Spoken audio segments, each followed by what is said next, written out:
यानंतर बातमी नाशिकमधून आहे। नाशिकच्या मखमलाबाद या परिसरात राहणारे फडोळ, दराडे आणि मानकर कुटुंबातील 18 जण जम्मू काश्मीरला पर्यटनासाठी गेले होते।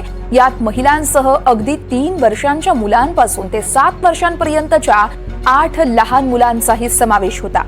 हल्ल्यानंतर त्यांना महाराष्ट्रात परत येताना काही अडचणी आल्या, तो अनुभव त्यांनी कथन केलाय।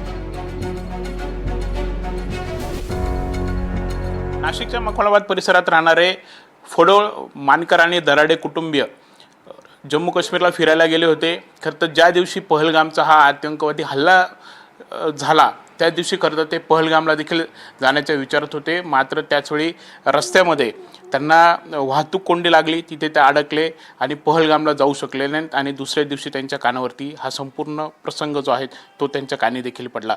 नक्की काय घडलं, काय हा सगळा अनुभव होता, आपण विचारूयात। रवीजी, मला सांगाल काय नक्की झालं? आम्ही 18 लोकांचा ग्रुप होता। मनमाडहून रवाना झालो आम्ही 18 तारखेला। 20 तारखेला आम्ही जम्मूला पोहोचलो तिथे। जम्मूला पोहोचल्यानंतर आमचा बाय रोड रूट होता तो श्रीनगरचा। श्रीनगरला जात असताना श्रीनगरला आम्हाला आर्मीवाले रस्त्यामध्ये अडवलं की लँडस्केपिंग झालं आहे, पुढे तुम्ही जाऊ नका। पेहलगामचा रूट होता आमचा, पेहलगामचा होता 22 तारखेचा विषय।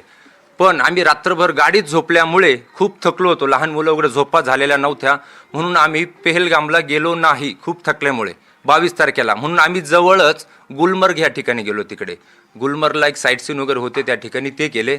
आणि दुपारून आम्हाला बातमी समजली, 2:30 ते 3 वाजता आम्हाला बातमी समजली की अतिरेक्यांनी हल्ला केला आहे। काही 25 ते 30 टुरिस्टला तिकडे गोळ्या घालून मारलेलं आहे असं समजलं आणि आम्ही रिटर्न यायचं ठरवलं। आम्ही असा विषय दुसऱ्या दिवशी कळलं की पहलगामला असं झालंय, तो काय मनात तो वाटलं? एकदम मनात तर खूप भीती वाटली आणि देवाचे खूप आभार मानले की लँडस्केपिंग झाल्यामुळं आम्ही जाऊ शकलो नाही। त्यामुळे एक असं वाटलं की जे झालं ते चांगलंच झालं बस। श्रीनगरचं वातावरण थोडं तिथे आता सिक्युरिटी वाढवली। पेहलगाममध्ये अटॅक झाल्यामुळे सिक्युरिटी श्रीनगरमध्ये खूप जास्त हाय अलर्ट होता आणि त्यानंतर एक चौकात आणि प्रत्येक 1-2 मिनिटाच्या अंतरावर CRPFचे जवान, आपले BSFचे जवान सर्व असे सिक्युरिटी देत होते, प्रत्येक टुरिस्टला सांभाळून घेत होते। त्या दिवशी जर आम्ही तिथे असतो, पेहलगाम लँडस्केपिंग नसती झाली तर आम्ही पण पेहलगाममध्ये कदाचित त्या लोकांमध्ये आम्ही पण असतो असं पण वाटतंय।